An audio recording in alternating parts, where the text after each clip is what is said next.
Good morning. Happy Monday. Even though I'm sure a lot of you don't even watch these until later on in the week, which is completely fine. But we are all just about there. Today we're in 4th Nephi. Later on in this week, we're covering most of Mormon, and then we're on to Ether and Moroni, and we're done. We are wrapping up the semester so quickly. And today we are covering 4th Nephi, the entire thing. But don't worry, it's only one chapter.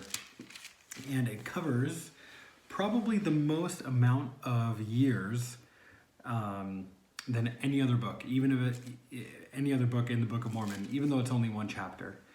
322 AD is when it ends, ish, 321. And it starts after the Savior comes, which is AD 34. And so a lot of years, almost 300. And there's just, obviously it's super high level, it doesn't go into many details other than the saints in the land were all very righteous for a very long amount of time. And then by the end of this stage, at the end of the book, AD 321, everything is essentially back to normal after almost 3 centuries after the Savior's visit. But what I want to focus on is a few verses at the beginning while the Nephites were still righteous.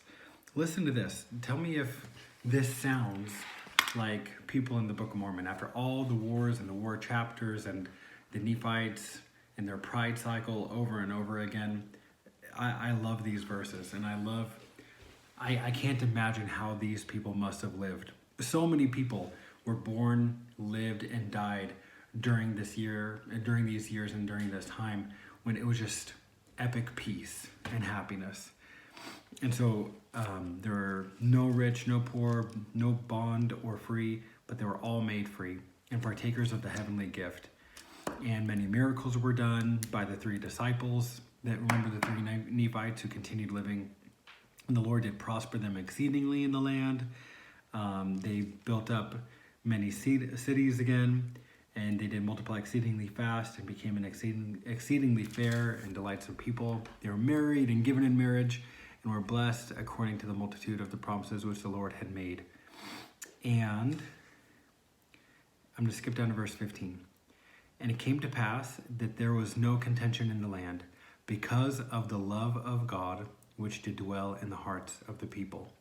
16, and there were no envyings, nor strifes, nor tumults, nor whoredoms, nor lyings, nor murders, nor any manner of lasciviousness. And surely there could not be a happier people among all the people who have been created by the hand of God. And then it goes on and continues to talk about how happy these people were. But it talks, did you catch that little part in there? Why there were not any contentions and why they were so happy? Because of the love of God, which did dwell in the hearts of the people. There's so much anger and so much anger, and that breeds so many bad things in society. And especially with an election going on and just ended, even though it's still technically going on for the next few weeks, there's so much anger and backbiting and fighting. But they lived for at least 160 years without any of that. And it was all because they had the love of God in their hearts.